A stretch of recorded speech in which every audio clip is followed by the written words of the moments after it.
Professor Keith here. Hey, I'm going to talk to you a little bit about how we're going to format the program from here on out.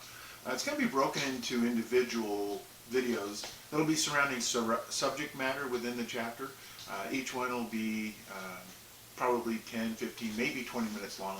But you can watch them all at once, or you can work through them individually. Hopefully the format will work better for you for distance learning. Now, there will also be peppered inside it discussion questions. So these questions are going to occur in the context, but the answers are going to obviously from what I'm looking for in the discussion is answers from your opinion, not from the book. But we'll talk about what the textbook has to say about it. Some of the objectives we're going to cover in this series of videos will be identifying personnel and positions that make up what we're going to call the training bureau. And now the training bureau could be a training division, or it could be a training department within a fire district. But what we want to understand is that when I use the term training division or training bureau, that's what we're talking about. Okay. We're going to talk about the value of interagency training, and we respond with different agencies, so why don't we train with them? We'll talk about what training facilities are, how they're used in the fire service, and then we'll discuss the purpose and importance of what training is in the fire service. And in some cases there's minimum requirements, and sometimes there's law requiring us to do certain training before we do other things like certifications.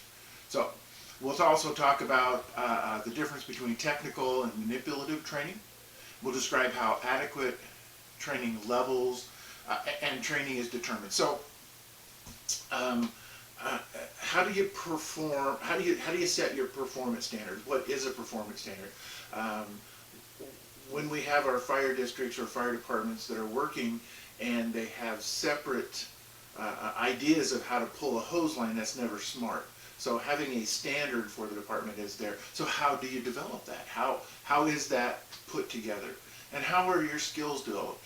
We'll talk about how that happens. We're going to talk about the role of standard operating procedures and how that plays into it, not just the performance standards. And then we'll discuss the importance of maintaining training records, describe the relationship between training and incident effectiveness, because when we do train, we actually make ourselves better on scene too. And then we'll list the areas where firefighters are actually required to have training, and the importance of safety in training. Now, when we talk about the safety, well, that's going to be one of our discussion questions in just a minute. But before we do, let's talk about experience. And experience would be great. If we could just be a firefighter based on our experience, we would be fine. But we don't always have the opportunity to have those experiences. And experience is really what you need right after you don't need it, okay? Or right after you get it right after you need it is a better way of putting it. And a good firefighter knows how. That's an acceptable way. A good firefighter knows how, but an educated firefighter knows why. And sometimes that's more important when things don't go right. If you know why you're doing it, then you can make that adjustment. Training is of the utmost importance in the fire service, and that's a given. There's a lot of challenges in properly training firefighters, including what happens in a small department with a small budget, or a large department with a large budget, but maybe it's still inadequate for the amount of people, because in all reality, you've got a certain dollar amount that it takes to train a certain amount of people in a career department. Now, if that large amount of people doesn't meet the amount of dollars assigned to that budget, then you run into the same problems that smaller departments do with smaller budgets. So, and then we have volunteer organizations. What do we do when we're training volunteers? How do we make sure that the people with the normal life happenings of family and job that's not in the fire service get the same skill sets and training that the career firefighters do? Because I'll tell you, fire doesn't know that you're volunteer or paid, and sometimes volunteers get into just as scary or hairy situations as paid personnel.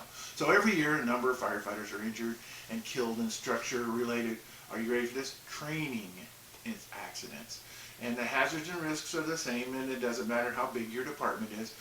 you can find yourself in a position where during training you're put into a dangerous situation and you might have to call for a halt. But you also might find yourself at a point where at an incident the only thing that you can rely on is your training. So don't shy away from opportunities where you're stressed or you're put into an opportunity to learn under a stressful situation. So after firefighting fatalities on the line of duty, there are a lot of investigations, as you might imagine. And these investigations are made, reports are written, and they're going to focus on the training that's done, and some of that is going to be based on what training has been documented. And one of the primary focuses of conferences and grant proposals is the issue of training. So we can see how important it is to have good training. Now here's a question for you. In your opinion, and I don't care what the book says, I want to know in the discussion what your opinion is. What is the most important factor in any training? Think about that for just a minute. What is the most important factor in any training? Well, we're going to talk about safety, and that's what the book says. Safety is the most important factor in any training, and I can tell you that if that's true, then we should all sit around and read a book, because that's the safest way to train. But it's not going to give you the skills that you need, and therefore it is not safe if we take that statement to its fullest. Maybe the most important thing to you is maybe understanding what the concept is, or getting the skill, or making sure that you are able to remember the skill when the time comes. I want to know what you think the most important thing about training, most important factor of training, the most important factor of any training. Now, safety is the utmost importance.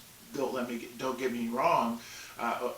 Not safety training like lift with your back and avoid things that are not yours in a bloodborne pathogen situation. But what I want to talk about is normal training with safety in mind. That's what I'm thinking when I say training safety, not safety training. So training accidents have occurred, and without the constant vigilance, they're going to continue to occur, because we put people into situations where when they train in a realistic scenario.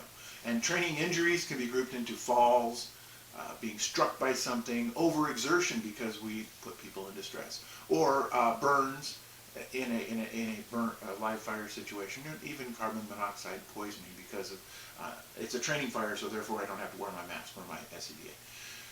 Injuries from training accidents have, like I said, ranged from minor to even fatal, and through the proper use of PPE, planning out the training, and making sure there's enough instructors to provide vigilance, most injuries are avoidable. I'm reminded of a story of a firefighter who was killed, and the training officer was then actually successfully tried for murder based on his actions at the training fire. The firefighter went upstairs, was fighting fire, one of her first fires. The training officer said, "Watch this," and stuck a mattress at the base of the stairs, lit it on fire, and the fire overwhelmed the crews on the second story, and unfortunately they died. Now, those are the kinds of things that are obviously fixable if someone would have had their head on straight and not tried to be trying to show someone something that wasn't necessarily in the objectives for training. Develop a safety attitude and have zero tolerance for those kinds of safety violations is the important thing to remember. Okay, that's the end of the first video. Hopefully it went well for you. We're going to get into what the Training Bureau is next.